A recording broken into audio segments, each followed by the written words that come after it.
먼저 이 귀한 시간을 허락해 주신 하나님께, 또 교회 우리 장우 목사님, 장로님 한 분 한 분께 감사드립니다. 오늘 우리가 하나님께서 주신 말씀 같이 읽겠습니다. 누가복음 10장 25절서부터 29절입니다. 누가복음 10장 25절서부터 29절입니다. 제가 한 절, 여러분이 한 절 이렇게 읽고 29절은 다 같이 읽겠습니다.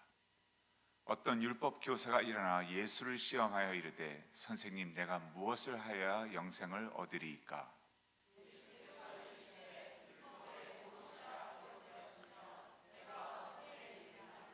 대답하여 이르되, 내 마음을 다하며 목숨을 다하며 힘을 다하며 뜻을 다하여 주 너희 하나님을 사랑하고 또한 내 이웃을 내 자신같이 사랑하라 하였나이다.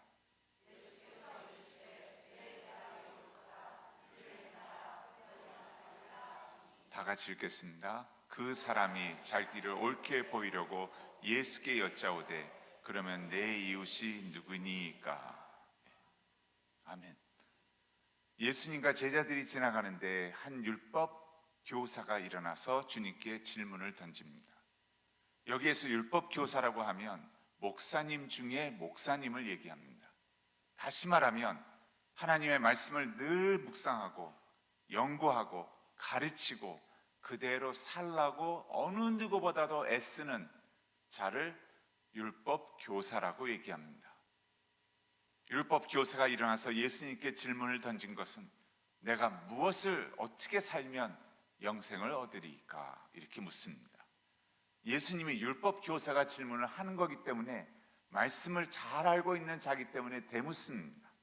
너는 너가 갖고 있는 성경에 그것에 대해서 뭐라고 답하고 있고, 그것을 너는 그 답을 어떻게 이해하고 있느냐 묻습니다. 율법 교사는 자신 있게 얘기합니다. 하나님을 사랑하고 이웃을 사랑하라고 했습니다. 그것도 그냥 사랑하는 것이 아니라 마음과 목숨과 힘과 뜻을 다하여 하나님을 사랑하고, 그 사랑이 우리에게 예수로 말미암아 오셨는데, 이 사랑은 우리만을 위한 사랑이 아니라, 멈춰있는 사랑이 아니라, 고립된 사랑이 아니라, 이 땅에서의 하나님이 나를 통하여 사랑하시는 것처럼 그 사랑이 이웃사랑으로 바로 너 자신처럼, 나 자신처럼 사랑하는 것, 거기까지 되기를 원한다고 얘기합니다. 예수님이 그 말씀을 듣고, 너 말이 옳도다, 그렇게 살라, 그러면 너에게 영생이 있을 것이라 라고 답합니다. 이 대답을 들은 율법교사는 잠시 고민을 하는 것 같습니다. 과연 나는 사람들 앞에 당당하게 살고 있는데, 나를 지금도 바라보시고 자랑스러워하시고 구원하신, 그리고 나중에 하나님 앞에 서게 될 텐데, 그분 앞에 나는 하나님 사랑, 이웃 사랑을 그마침 했다고 말할 수 있는가? 라는 고민을 갖게 됩니다. 그래서 그런지 29절의 성경은 이렇게 기록합니다. 자신을 옳게 보이려고, 옳게 보이려고. 그러면서 예수님께 묻습니다. 예수님, 그러면 당신이 얘기하는 이웃은 누구이며 참된 내 자신처럼 사랑하라고 하신 그 이웃사랑의 모습은 무엇입니까? 라고 묻습니다. 그랬을 때 우리가 너무나 잘 알고 있는 사마리아인의 말씀을 예수님은 증거하십니다. 한 젊은 청년이 예루살렘을 출발지로 해서 여리고로 갑니다. 예루살렘이 출발지라면 유대인의 가능성은 매우 높습니다. 여리고로 가는 길은 산에서 가파르게 내려오는, 거기에는 늘 강도들이 숨어 있습니다. 강도를 만납니다. 얼마나 얻어맞고 쓰러졌는지, 옷이 다 찢기고 쓰러졌는데 반쯤 죽어 있었더라, 이렇게 얘기합니다. 반송장이 된 것입니다. 이때 세 사람이 지나갑니다. 여러분, 예수님이 왜 세 사람 중에 첫 두 사람을 여기에서 언급하셨을까요? 율법 교사와 같은 자들과 어떤 연관이 있나요? 제사장과 레위인이 지나갑니다. 제사장과 레위인은 어떤 사람들인가요? 이스라엘 백성을 대표해서 어느 누구보다도 하나님을 잘 지키고자 가장 애쓰는 사람 두 사람 나오라 그러면, 대표성을 가진 두 사람 나오라 그러면 이스라엘 민족을 대표해서 제사를 올려드렸던 제사장과 그 제사를 도왔던 제사장을 언급하게 될 것입니다. 이 두 사람은 이유는 기록되어 있지 않습니다. 강도 만난 자를 보고 옆길로 피해서 지나갔다고 얘기합니다. 세 번째 사람이 나옵니다. 사마리아인입니다. 여러분, 사마리아인으로서 지금 강도 만난 자가 예루살렘에서 출발지라고 해서 유대인이라면 둘은 원수지간입니다. 쉽게 생각하면 지금 이스라엘과 팔레스타인과 같은 모습입니다. 사마리아 사람들은 여러분이 아시는 것처럼 구약시대 때에 구약의 아스로와 바벨론 때의 포로와 여러 가지의 열방들의 전투로 말미암아 피가 섞인, 같은 유대인이지만 피가 섞인 자들이라고 해서 사마리아인들입니다. 혼합 정책이 있었기 때문에, 그래서 유대인들은 사마리아 사람들을 진정한 우리처럼 순수한 유대인이 아니라고 업신여기고 왕따 취급하고, 유대인들은 사마리아 땅조차도 걷지 않았다고 얘기합니다. 원수지간입니다. 그랬던 사마리아인이 강도 만난 유대인을 보고, 그것도 나와는 아무 상관이 없는, 어떻게 보면 이웃이 될 수도 없는 원수와 같은 이런 자를 보고 마치 자기 자신처럼 끝까지 함께 해주는 임마누엘의 하나님의 사랑을 펼친 그 사랑을 보게 됩니다. 사마리아인은 강도 만난 자에게 가까이 와서 무릎을 꿇고 기름과 포도주를 붓습니다. 기름은 상처를 식혀주고 포도주는 통증을 무마시킵니다. 상처를 싸매고는 자기가 타고 왔던 짐승에 태워서는 본인은 걸어서 지금으로 얘기하면 여관으로 향합니다. 여관에 도착해서는 이 사람을 끝까지 돌봐주다가 이제는 더 이상 지체할 수가 없게 되자 떠나야 한다는 것을 알고 여관 주인을 부릅니다. 이 사람을 끝까지 함께해 주십시오. 그리고 필요한 것이 있으면 거기에 대해서 당신이 먼저 써주십시오. 내가 돌아오는 길에 당신이 쓴 것에 대해서 다 갚겠습니다라고 하고 떠납니다. 여러분, 사마리아인은 왜 이렇게까지 사랑을 베풀었을까요? 무엇이 이유이길래 제사장과 레위인과는 완전히 상대적인 모습을 보여줬을까요? 거기에 대한 답은 33절에 기록하고 있습니다. 32절까지의 내용은 제사장과 레위인이 강도 만난 자를 보고 피해서 지나갔다고 얘기합니다. 33절은 이렇게 시작합니다. 그러나 어떤 사마리아인은 그 길을 가다가 강도 만난 자를 보고 불쌍히 여겼다라고 얘기합니다. 보고 불쌍히 여겼다. 여기에서의 불쌍히 여겼다는 단어가 바로 compassion이라는 단어입니다. compassion이라는 뜻은 come과 passion이 한 단어를 만듭니다. 영어에서의 passion은 열정이라고 많이들 생각하지만 그 passion이 아닙니다. 여러분, 수년 전에 이 패션에 대해서 우리는 영화를 봤습니다. Passion of Jesus Christ. 예수님의 십자가상에서의 7일 동안의 내용을 담은 멜 깁슨이 쓴 바로 영화입니다. 십자가의 순환입니다. 그 순환이란 뜻이 패션입니다. come은 뭐냐? 함께 한다는 뜻입니다. 다시 말하면 하나님은 어떤 분이시냐? 어떤 마음으로 계시는 분이냐? 인생에 있어서 고통과 아픔과 힘겨움과 순환이 심하면 심할수록 하나님은 더욱 함께 하시기를 원하시는, 그래서 사마리아인처럼 참된 이웃이 되어서 끝까지 함께 해줌으로 이 한 생명이 하나님 앞에 소생되어서 세워지기를 원하시는 하나님이라는 뜻입니다. 그게 컴패션입니다.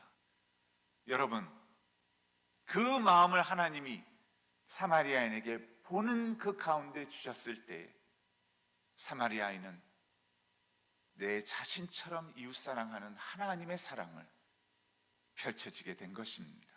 여러분, 이 사랑은 어떻게 보면 마치 우리가 죄로 말미암아 하나님과 원수된 우리를, 품을 수 없는 우리를 하나님은 원수가 아니라 사랑해야 되는 그 한 사람 한 사람으로 보시고 끝까지 함께 해주시는 십자가의 사랑을 우리에게 보여주는 듯 그 사랑을 하나님의 마음을 가졌기에 사마리아인은 끝까지 함께해 줍니다. 우리 이 목사님이 말씀하신 것처럼 컴패션은 한국 때문에 태동되었습니다. 1952년 미국에서 라디오로만 한국의 전쟁 참사가 전달이 됐습니다. 그랬을 때 시카고에서 담임 목회를 심호하시던 스완슨 목사님이 라디오로 매일 한국 전쟁 참사에 대해서 듣습니다. 듣다가 선교사님을 통해서 또 하나의 뉴스를 듣습니다.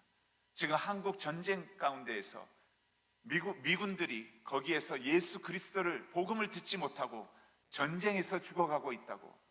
그래서 스완슨 목사님은 한국에 나가서 미군들에게 하나님의 복음을 전하겠다는 마음으로 한국을 방문합니다. 그게 1952년 겨울이었습니다. 53년도가 휴전이라면 52년도는 지금 언제 끝날지 모르는 막바지의 전쟁이 계속 있었던 때입니다.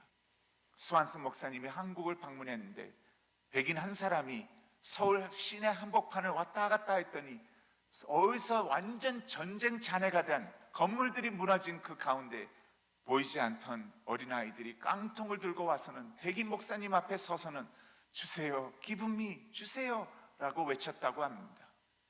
목사님이 미국에서 가져온 물품들을 여관에서 풀기 시작합니다. 더 이상 줄 것이 없다는 걸 알고 그렇게 많이 모였던 아이들이 큰아이에서부터 외칩니다. 야, 없나 보다, 가자. 아이들이 쭉 없어집니다. 매일매일 수차례 이것을 경험하게 됩니다. 그러다가 목사님이 이상한 것을 목격합니다. 큰 미군 추억이 서울 시내 한복판을 지나가면서 쓰레기를 분주하게 4사람이 담았다고 얘기합니다. 추럭 양옆으로 2사람씩 쓰레기를 계속 담아가는데 목사님이 이상하다. 겨울에 지금 먹을 것도 없어서 죽어가는 판에 무슨 쓰레기가 이렇게도 많은가? 이상하다는 마음으로 하루하루를 보냅니다. 그러다가 집회 마지막 날에 목사님은 이것에 대해서 알게 됩니다. 하나님의 말씀을 마지막 날 전하기 위해서 새벽에 여관에서 말씀을 묵상하고 있는데 미군 추억 소리가 또 납니다. 새벽에 추억 소리를 들으면서 창가에 서서 아니 무슨 쓰레기가 그렇게도 많은가 하고서 밖을 내다보는데 바로 여관 앞에 쓰더니 여관 창가 밑에 떨어진 포대기에 쌓인 쓰레기 같은 것을 한 사람이 들더니 그것을 추억 뒤쪽으로 던집니다. 그 쓰레기를 쭉 지켜보는데 포대기 안에서 어린아이의 손이 튀어나옵니다. 너무나 놀라서는 목사님은 이 아이를 구해야겠다는 마음 외에는 안 생깁니다. 자기도 모르게 여관문을 박차고 나가서는 말이 안 통하니까 추락 앞에 서서는 Stop, stop. It's not a trash, it's a baby.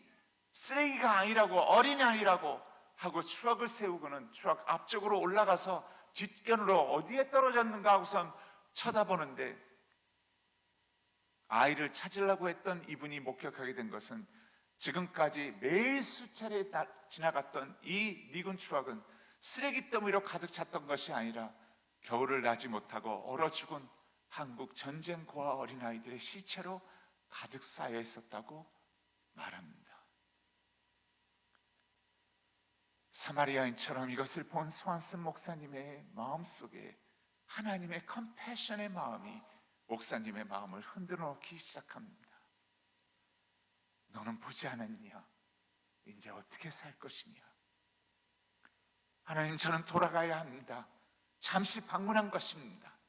너는 보지 않았느냐? 이제 어떻게 살 것이냐? 하나님, 저에게는 시카고에 교회가 있고 성도가 있습니다. 잠시 집회하러 온 것입니다. 너는 보지 않았냐? 이제 어떻게 살 것이냐? 스완슨 목사님의 가슴을 계속 흔들어 놓는 하나님의 호소였다고 얘기합니다. 프로펠러 비행기를 타고 경유하면서 시카고로 돌아가는데 프로펠러 돌아가는 비행기의 소리가 마치 하나님의 반복되는 질문이었다고 얘기합니다. 너는 보지 않았냐? 너는 보지 않았냐? 이제 어떻게 살 것이냐?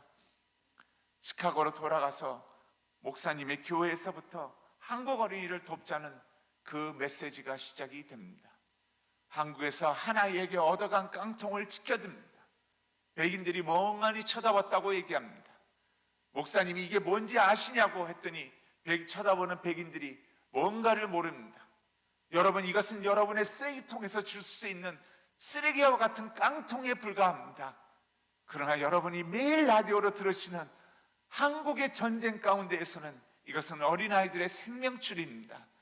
그리고 하나님의 마음은 컴패션의 마음으로 그곳에 향해 있습니다.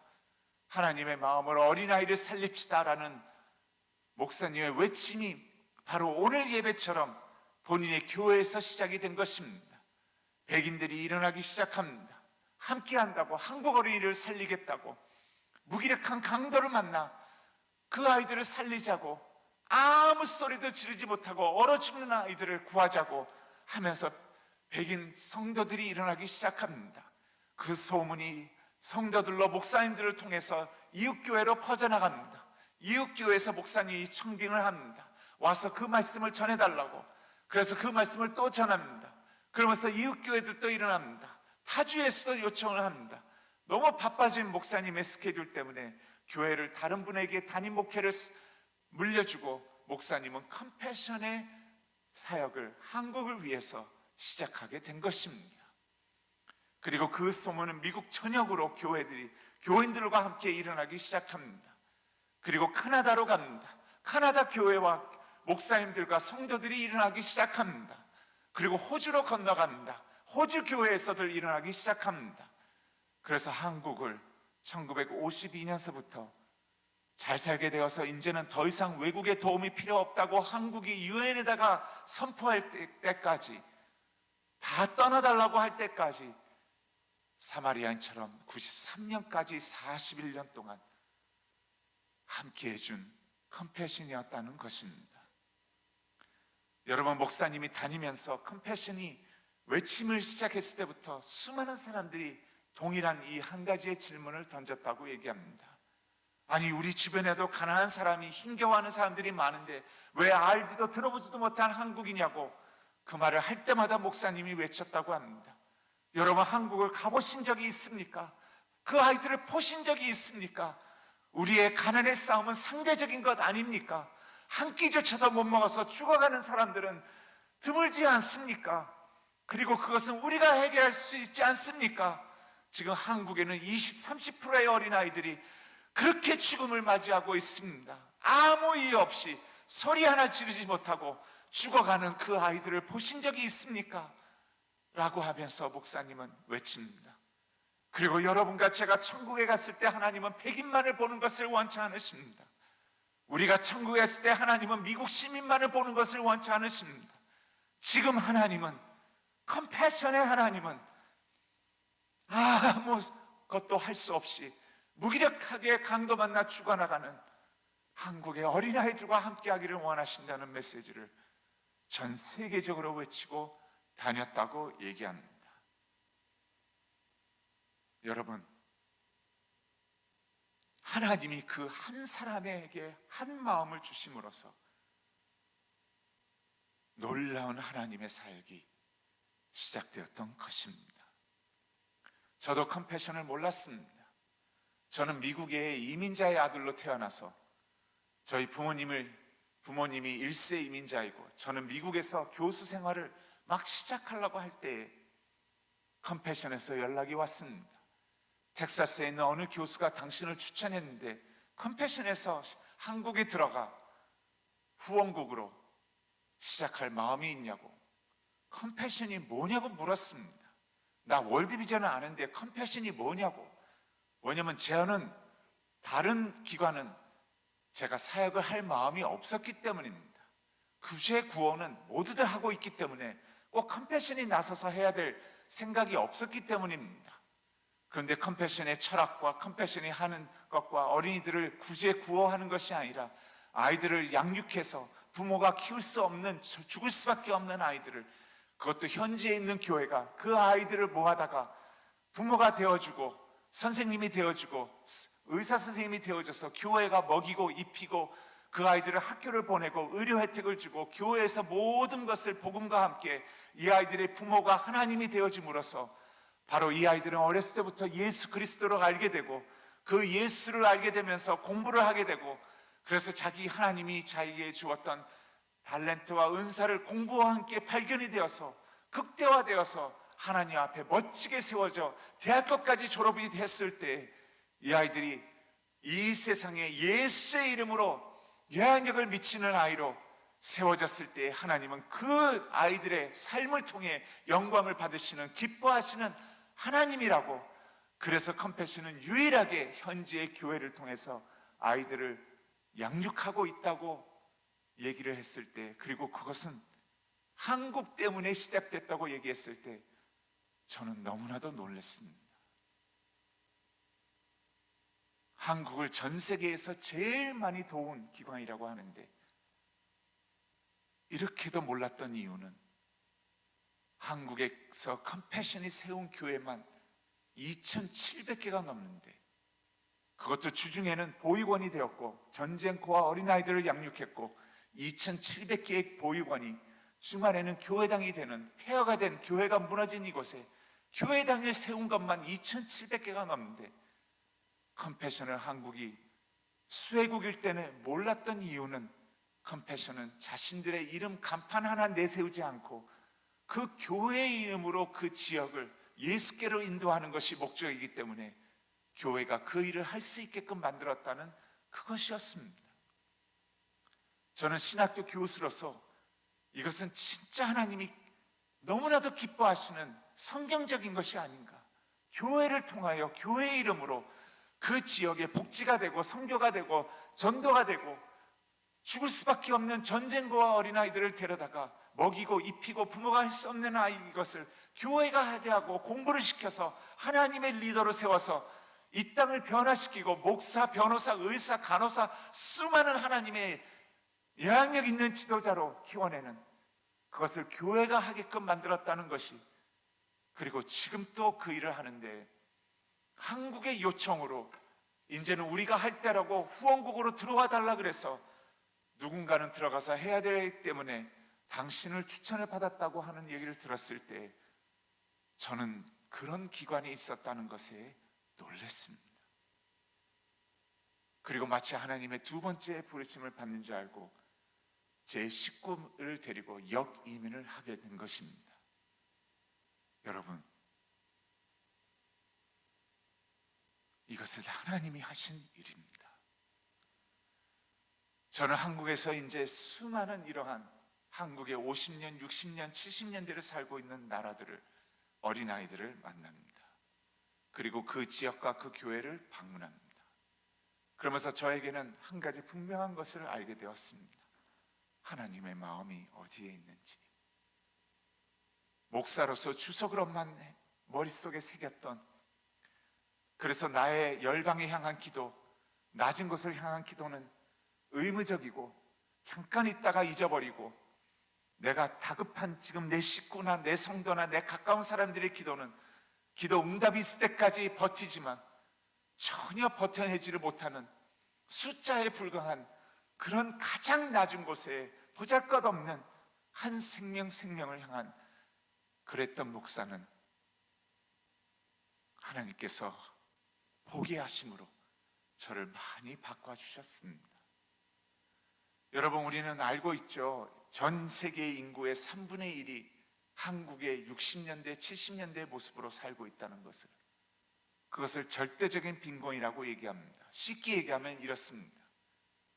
하루에 3끼를 얼마나 잘 먹냐가 아니라 한 끼를 못 먹어서 죽느냐 사느냐 하는 것을 얘기하는 게 절대적인 빈곤입니다. 학교를 못 가느냐 가느냐, 교통비가 있느냐 없느냐, 옷을 갈아입을 옷이 있느냐가 아니라 먹을 것 한 끼도 없는데, 그것은 상상할 수도 없는 빈민가에서, 노예로, 매춘가에서 살고 있는 그러한 자들을 얘기합니다. 저는 그러한 곳을 이제 대부분의 저의 시간은 그곳에서 보냅니다. 여러분 아셨나요? 인구의 20억이 넘는 인구가 그렇게 살고 있다고 하는데, 저는 그곳에 가서 그 아이를 바라보는 순간 숫자는 없어지게 됩니다. 내 앞에 같이 바라보고 계시는 하나님의 마음을 저는 읽게 됩니다. 그리고 그 아이 뒤에서 눈물을 훔치고 있는 엄마의 모습을 보게 됩니다. 얼마나 간절할까? 얼마나 분명할까? 얼마나 내 새끼가 잘 되기를 원할까? 하는 그 모습을 보는 순간 숫자는 제 앞에서 없어집니다. 이 아이는 마땅히 하나님의 축복을 받고 살아남아야 할 아이라는 것으로 마음은 하나님의 마음으로 조금씩 새겨지게 됩니다. 여러분, 그 마음을 바로 컴패션이라는 것입니다. 여러분, 가난이 뭔지 아시나요? 저는 컴패션을 알기 전에는 가난은 못 먹고 못 살고 못 입는 것이 가난이라고 생각했습니다. 그것은 가난이 아닙니다. 그것은 가난이 주는 외형적으로 나타난 모습입니다. 여러분, 가난은 뭔지 아세요? 한 생명으로 하여금 모든 눈길과 모든 환경과 모든 상황이 그 한 생명으로 하여금 너는 이렇게 절대적인 빈곤에 태어나서 너의 할아버지 때부터 계속 태어나서 너는 이렇게 살 것이고 너는 이렇게 죽을 것이다 라고 하는 그 모든 모습이 가난인 것입니다. 다시 말하면 하나님이 한 생명을 본인의 형상으로 지으셔서 아빠 엄마의 최상의 모습과 본인의 형상을 집어넣어서 이 한 생명이 하나님이 주신 달란트와 은사가 이 땅에 당신의 영광을 위하여 공부와 함께 공부의 기회가 주어지고 축복의 기회와 복음의 기회와 사랑의 기회와 의료의 기회와 살아날 수 있는 기회와 모든 것이 주어져서 하나님 앞에 활짝 펴졌을 때 하나님은 그것을 보고 기뻐하시는 하나님이십니다.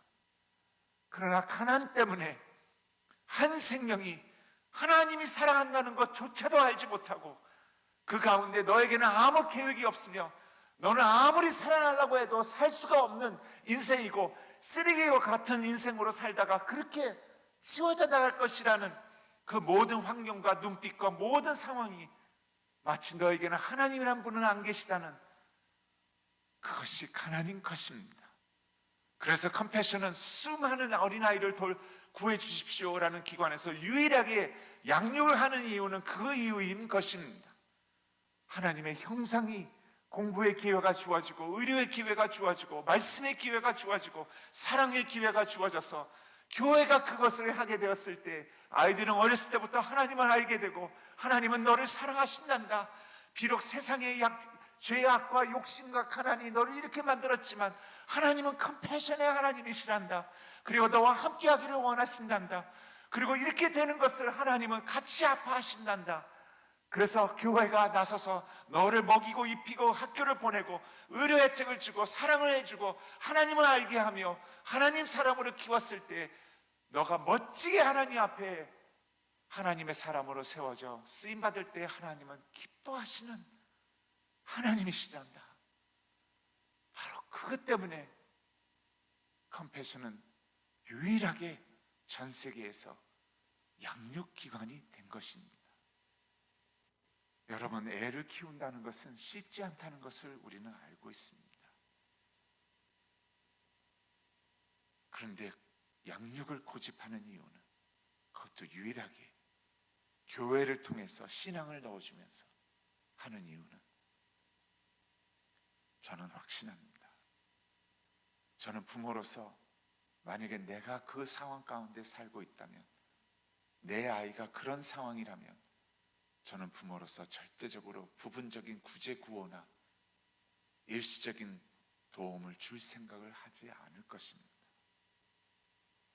내 아이가 자립할 수 있을 때까지 하나님을 알고 멋지게 세워져서 하나님 앞에 쓰임받을 수 있는 인생이 될 때까지 제 마음은 부모로서 함께 할 것입니다. 그게 하나님의 마음인 것입니다. 수많은 사람들은 예수 안 믿는 자들까지 컴패션만 갔다 오면 현지에 있는 교회를 방문해서 그 하나님의 사역을 보고 오는데 100% 프로 기독교로 돌아옵니다. 왜 그러냐고 물으면 어떤 사람은 너무나 투명하고 너무나 정직하다고 얘기합니다. 어떤 분들은 얘기합니다. 이것은 사람이 할 수 있는 일이 아니라고. 왜 그러냐면 확률적으로 봐도 이렇게 많은 숫자가 대학교를 졸업하고 하나님을 경외하며 간증들을 들어보면 목사, 변호사, 의사, 간호사 수많은 이러한 사람들이 수십만 명이 이러한 결과를 냈을 때, 교회가 중심이고 신앙으로 키운 아이들이 이런 결과를 냈을 때 모두들 감탄하는 그 모습을 보며 이게 선교라고 얘기하고 이게 하나님이 기뻐하시라고 다들 얘기하고 있는 것입니다. 여러분, 차인표도 저는 기억이 납니다. 우간다를 데려갔는데 우간다에 갔더니 졸업식이 있다고 합니다. 저희 스케줄에는 없었습니다. 졸업식이 있는데 방문하겠냐고. 그래서 저녁 시간에 졸업식을 방문했습니다. 갔더니 변호사, 의사만 350여 명이 졸업을 하고 있는 졸업식이었습니다. 더 놀라운 것은 우간다에 있는 빈민가 매춘가에서 온 컴패션에서 교회들을 통하여 자라난 아이들이 변호사, 의사로만 졸업하는 그 해의 숫자가 350여 명이었습니다. 목사, 간호사, 교사 다 치면 너무나 많은 숫자라고 얘기합니다. 간증들이 너무나 훌륭합니다. 그러다가 존이 간증하고 있는데 차인표가 묻습니다. 영화가 되니까 장한 얘기해보라고. 너 왜 변호사가 됐냐고. 차인표의 생각은 얘가 돈을 많이 벌어서 이제 하나님의 사역을 좀 돕겠다는 생각을 가졌겠지, 이런 생각으로 물었다고 합니다.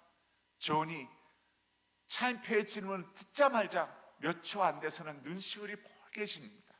그러더니 존이 이렇게 얘기합니다. 미스터 차, 저는 어차피 죽었어야 할 어린아이였습니다. 하나님이 저를 구원해 주셨습니다.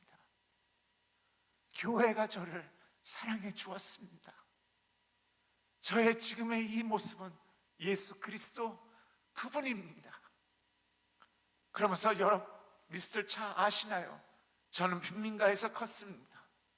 제가 사는 빈민가는 여자아이들이 태어나면 17살이 되기 전에 4번에서 7번은 성폭행을 당하는 곳입니다. 근데 이 여자아이들은 아무도 변호해 줄 사람들이 없습니다. 저는 그 아이들을 예수의 이름으로 변호하기 위해 변호사가 되었습니다. 여러분, 존을 지금 우간다에서 만나신다면 존은 NGO 대표를 하면서 물을 10분만 햇볕에 내놓으면 완전히 정화되는 그 기술을 가져다가 우간다, 아프리카 전체에 섬기고 있는 것뿐만 아니라 이런 여자아이들을 위해서 바로 변호를 하며 예수의 이름을 외치는 변호사로 활동하고 있는 것을 보게 될 것입니다. 이것이 하나님이 기뻐하시는 이웃사랑이고 선교인 것입니다. 저는 이 수많은 사람들을 만날 때마다 이런 생각을 갖습니다. 스완스 목사님이 한국에서 수많은 목사, 변호사, 의사, 간호사, 교사 이런 분들을 한국에서 컴패션과 교회가 키워서 내놓는 걸 보면서 얼마나 기뻐하셨을까. 여러분, 한 간증을 드리고 마치겠습니다. 이성미 개그우먼이 올해 환갑입니다. 한 가지 제가 이해가 안 되는 것은 이성미 자매를 만나면 만날수록 이해가 안 돼요. 환갑이라고 보이지가 않아요. 목소리도 그렇지 않죠. 목사님 하면서. 2년 전에 저랑 필리핀에 갔습니다. 확실치 않으면 안 하는 사람입니다. 지금 우리의 홍보대사입니다. 필리핀에 갔는데 필리핀에 가면 교회를 갑니다. 교회에서 컴패션에서 빈민가 이런 노예들로 팔려갔던 아이들을 데려다가 매춘가에 있는 아이들을 데려다가 컴패션이 키웁니다. 키우는 아이들의 절대적인 빈곤을 볼 수가 없습니다. 너무나 밝고 깨끗하고 옷을 다 깨끗하게 입고 반기니까 진짜 얘네들 그런 아이 맞아요? 이렇게 묻습니다. 그래서 가정 방문을 또 합니다. 아무 아이나 집으라고. 그래서 아이의 집을 방문했습니다. 여러분, 지금 사진을 보시면 아시겠지만 저게 지금 길 한복판입니다. 아이가 사는 곳은 양쪽에 지금 저렇게 리어가에서 살고 있습니다. 다음 사진을 보여주시죠. 저게 리어가에 맥지엔이 서 있는 모습입니다. 저 컴패션에서 자라나는 여자아이입니다. 너무나 밝고 활짝 웃고 있습니다. 저 리아가 양 옆으로 벽을 치고 지붕을 만들었습니다. 다음 사진을 보여주시죠. 예, 저기 바퀴 보이시죠? 리아카 바퀴가 바로 담에다가 이렇게 담벼락에다가 리아카가 있는 것입니다. 리아카 크기가 항상 카메라가 와이드 앵글로 찍으니까 커 보여요. 저기 5명의 식구가 개 한 마리랑 동네 길 잃은 개 한 마리랑 살고 있는데 커 보여서 제가 같이 간 분하고 같이 서 있으라 그랬어요. 한번 다음 사진 보시죠. 조만해요. 같이 갔던 저 형제는 저보다 좀 큰 편이에요. 근데 저 형제가 리아카에 딱 누웠더니 혼자 거의 다 차더라고요. 그리고 발이 이 무릎 밑으로는 밖으로 나가더라고요. 그래서 제가 물었어요. 5명이 어떻게 이 안에서 사냐고, 밤에는 어떻게 자냐고. 그랬더니 번갈아 가면서 잔다고 얘기해요. 길에서 자고 들어가서 자고. 리아카 안으로 다시 다음 사진을 보죠. 저게 리아카 안의 모습이에요. 맥지엔이 참 밝죠.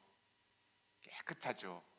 비록 옷은, 저런 아이들은 대부분 엄마가 쓰레기장에서 버린 옷들을 가져다가 그래도 입히 쓰는 옷을 시내가에서 빨아서 깨끗하게 입혀놓죠. 왜냐하면 컴패션 교회가 주는 옷이 1년에 몇 벌밖에 되지 않기 때문이죠. 기본만 해주기 때문에. 근데 저희의 마음을 다 가게 한 것은 맥지엔이 아니었어요. 맥지엔은 이제 자기 하기 나름이죠. 공부 열심히 하고 신앙을 갖고 교회와 함께 대학교까지 이제는 보장이 된 거거든요. 저 뒤에 있는 남동생이었어요. 남동생은 컴패션에 들어와 있지 않아요, 교회에. 이유는 이런 아이들이 너무 많다 보니까 한 집에 한 아이밖에 안 돼요. 그래서 남동생이 못 들어와 있는데 20분을 대화하려고 노력을 했어요. 한번 웃는 걸 보려고, 밝은 모습을 한번 보려고. 근데요, 저 표정에서 딱 이러고 고개를 떨치고는 20분 동안 움직이질 않아요. 한 가지 딱 움직이는 모습을 본 게 있어요. 그걸 저는 놀랐어요. 이성미 개그우먼은 리아카에 산다는 거에 놀랬지만 저는 늘 저런 것을 보고 다니기 때문에 저거보다 더한 것도 보거든요. 공동묘지에서 사는 350여 명의 아이들, 하수구 밑에서 사는 사람들, 다 보기 때문에 쓰레기장에서 사는 사람들 보고 다니기 때문에 저게 그렇게 저를 놀래게 하거나 그러지는 않았는데, 가난이라는 것에 대해서 이 사진을 통해서 저를 놀래게 한 거는 바로 저 꼬마 소년이었어요. 지금 이 사진을 자세히 보세요. 걔가 아무것도 아닌 그냥 흰밥을 먹고 있어요. 근데 20분 동안 무슨 일이 일어나냐면요, 걔가 먹던 밥을 너무나 자연스럽게 저 남자애가 쓱 끌어다가 자기가 먹기 시작해요. 그러더니 다시 노니까 또 걔가 먹어요. 그러더니 다시 끌어다가 또 자기가 먹어요. 언제 밥이 또 생길지 모르는. 다음 사진을 보여주세요. 저는 이런 모습은 처음 본 거예요. 아이와 개가 주고받으면서 밥을 먹고 있는 모습. 제가 그랬어요. 한국에 어느 아이가 저런 모습으로 살고 있을까? 저 모습을 보고 이성미 개그우먼이 그 자리에서 아쓰러졌어요. 목사님, 저 아이를 제가 후원하면 컴패션에서 교회와 함께 대학교까지 제가 키우면 되지 않겠습니까? 아이가 후원이 이제 시작됐어요. 엄마가 그 모습을 알고 이성미 개그우먼을 안고는 눈물을 보이기 시작해요. 엄마는 그럴 수밖에 없죠. 다음 사진을 보여주세요. 그리고 그 다음 사진 또 보여주세요. 누이가, 컴패션에서 있는 누이가 얼른 달려와서는 이성미 개그우먼을 꽉 안더니 땡큐 계속 얘기해요. 자기 동생을 후원해줘서 고맙다고. 여러분, 이 엄마는 그 뒤에 제가 선생님과 엄마를 통해서 알게 되었어요. 아빠는 이런 것은요, 자기 아빠가 누군지를 몰라요. 왜냐면 너무나 찌들리게 가난하게 태어났기 때문에 문맹도 많아요. 그러면 이들이 할 수 있는 일은 뭐냐면 시냇가에서 남의 빨래 12시간을 해주고 1,200원 버는 거예요. 근데 여러분, 시냇가에서 12시간을 빨래를 한 손을 한번 만져보신 적이 있으세요? 저 여인의 손도 한쪽 손이 거의 한 배 반이에요. 크기가. 시내라가 그러한 여인의 손을, 20대의 손을 만지고는 애 6에 20대의 손이에요. 이 28살 된 손을 만지고는 거기서 아스러졌어요. 이 여인들은 누군가 자기를 사랑해 줬으면 하는 그 마음으로 비슷한 처지에 있는 막노동하는 일용직을 하는 남자와 동거를 하기 시작하죠. 그러면 애가 생기죠. 그러면 남자는 부담이 되니까 떠나가 버리죠. 그러면 여자는 모성애가 있어서 그런지 애를 놓지를 않죠. 그러면 다른 남자를 또 나와 함께 해줄 수 있는 사랑이 진정으로 있을까 하고는 다른 남자를 찾아서 동거를 했는데 또 애가 생겼는데 그 남자 또 떠나죠. 여러분, 저는 여기에서 바로 이 매춘가에서 요한복음 4장을 이해하게 된 거예요. 예수님이 왜 우물가의 여인에게 그렇게 가시기를, 만나기를 원하셨던가? 왜 이 우물가의 여인에게 너 남편 데려오라고 했는가? 그리고 이 여인은 남편이 없나이라고 했는가? 이것이 저에게는 피부로 현장에서 알게 되는 그거였어요. 그리고 이 여인은 예수를 만난 다음에 그렇게 부끄럽게 다녔던 여인이 이제는 당당하게 예수를 전파하면서 사마리아의 전도자가 된 이유가 무엇인가? 무엇이 그 여인으로 하여금 이렇게까지 뒤집어 놨는가, 삶을? 여러분, 그것은 바로 예수 그리스도의 함께하는 컴패션의 마음이 아닌가 저는 생각해요. 이 엄마가 그런 엄마였어요. 남편은 동네에서도 유명한 남편이에요. 왜냐하면 동거 하나 해준 것만 또 감사해야 된다는 그런 남자들이에요. 자기는 안 떠났다고. 근데 보통 학대를 하는 게 아니에요. 그걸로 유명해요. 1,200원을 벌면 여러분, 이틀은 쉬어야 된다고 얘기해요. 온몸이 힘들어서 쉬고 또 1,200을 버는데 그것까지도 뺏어다가 술 먹고 탕진하고 또 들어오고 이랬던 남편이었습니다. 그러니 저에게는 숙제가 생겼어요. 이것을 떠나면서. 보세요. 교회를 계속 와야 차비도 없잖아요. 한 끼 먹는 판인데 지금 차비가 없으니까 교회를 걸어서 와야 되잖아요. 그러면 만약에 리아카가 먼 곳으로 경찰들이 와서 밀어낸다든지, 그러면, 아니면 이 아버지가 딴 데로 가버린다든지 이러면 교회에서 혜택을 못 누리잖아요. 교회에 와서 밥을 먹고 모든 활동을 다 하고 학교로 보내주고 의사 선생님들이 다 교회로 와서 애들을 다 돌보고 하는데 교회가 바로 중심인데 떠나면 안 되잖아요. 그래서 전세를 찾아줘야 되겠다. 월세가 됐던 전세가 됐던 이들의 형편에 맞는 집을 찾아줘라. 그러고선 저는 떠났어요. 그 대신 이 아버지의 이름으로 하면 그 비용 갖고 탕진하니까 예수를 안 믿는 가정에서 가장 가난한 아이들을 우선으로 아이들을 데려와서 예수를 믿게 하는 것이 컴패션이기 때문에 여러분, 이런 아버지는 금방 돈을 탈취할 수 있거든요. 그래서 교회 이름으로 계약을 하라고.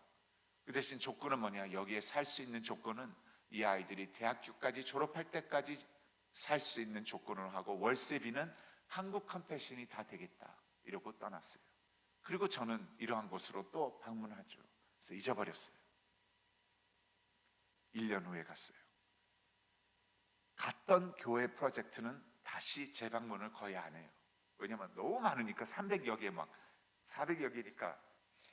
근데 이곳을 간다는 거예요. 그래서 내가 거기는 왜 또 데려가냐고, 이상하다고 그랬더니 마치 왜 그 표정이 뭐냐면 보여드릴 것이 있습니다 라는 이런 표정이에요. 갔는데 얘네 집을 데려간 거예요. 보여주세요. 여러분, 컴패션 아이들의 집은요, 부엌이 없어요. 부엌이 없어요. 그냥 나무 장작 갖다 놓고 피우면 길거리에서 피워서 밥을 거기서 해서 갖고 들어가서 먹지. 대부분 부엌은 없어요. 저 부엌이 비록 가구는 다 썩었죠.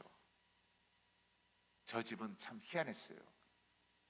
거울 옆에 방이에요. 근데 방이 저 부엌의 3분의 1 사이즈예요. 그 부엌이 저렇게 크고 방이 저렇게 작은 건 처음 봤어요. 지하예요. 여러분, 저 월세 얼마인 줄 아세요? 한 달에 3만 원이에요. 근데 5명이 잘 수가 있어요. 근데 저를 기쁘게 한 거는 저 월세집이 아니었어요. 이 사진을 자세히 보시고 꼬마아이를 보세요. 남동생. 고개를 전혀 들지 않았던 아이가 들고 있어요. 다음 사진을 보여주세요.